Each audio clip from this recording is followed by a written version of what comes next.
the Elf and the Blueberries. Eric woke up one morning and thought to himself, "Blueberries, that's what I fancy today." So he collected a small basket from his kitchen to gather the blueberries into, put on his boots, and set out into the woods to find some. He searched high and low, through all the bushes and the undergrowth, to try and find a blueberry bush. Eventually he found one, tucked away in a thicket of gorse bushes, which were rather prickly. He picked a few blueberries from the lower branches and tasted them. They were delicious. He started to gather the berries into his basket, but after picking only a few, he found that the rest were out of reach. He tried standing on tiptoe, but that didn't work. He tried jumping up as high as he could, but that didn't work.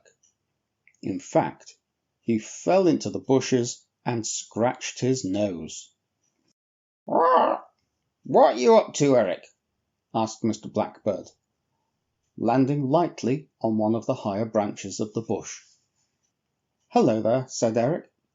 "I am trying to collect some blueberries for my tea. I wonder, as you can get so high up, would you help me by picking some off and dropping them down to me?" "Why, of course," said Mr. Blackbird.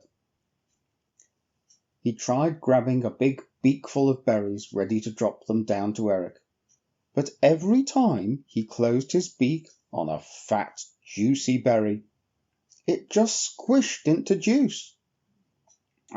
"Sorry, Eric, I don't think this is going to work," he said. Then along came Mr. Squirrel. "Oh, hello there, Mr. Squirrel. You are very good at gathering nuts. I wonder, would you help me to gather some blueberries?" asked Eric. Oh, yes. I will try, of course, yes," he said. However, every time he put a paw on one of the branches, they bent alarmingly. Stop!" called Eric. "If we break the branches, then the blueberries will stop growing, and these are by far the best blueberries I have tasted." Barry the Beaver happened to be passing, and came over to see what was going on. "If it's blueberries you're after, I can gnaw through those branches at the bottom in no time, and then you can just pick the blueberries off the ground." He started to burrow through to get to the bottom of the blueberry bush. No, please don't," said Eric. "That would be even worse than breaking off the branches. You would kill the bush, and that would be the end of it. No more blueberries from this bush for any of us to enjoy." Just then Griselda the fairy fluttered by, having heard all the commotion. "Oh, Griselda, could you use some magic to help me get some blueberries from this bush?" asked Eric, for by now he had run out of ideas, and yet longed even more for the taste of blueberries. Griselda listened to all the ways they had tried to get the blueberries down from the high branches, and had a little think. She drew out her magic wand, and stood right next to the bush. Everyone held their breath, ready for the fairy magic to start.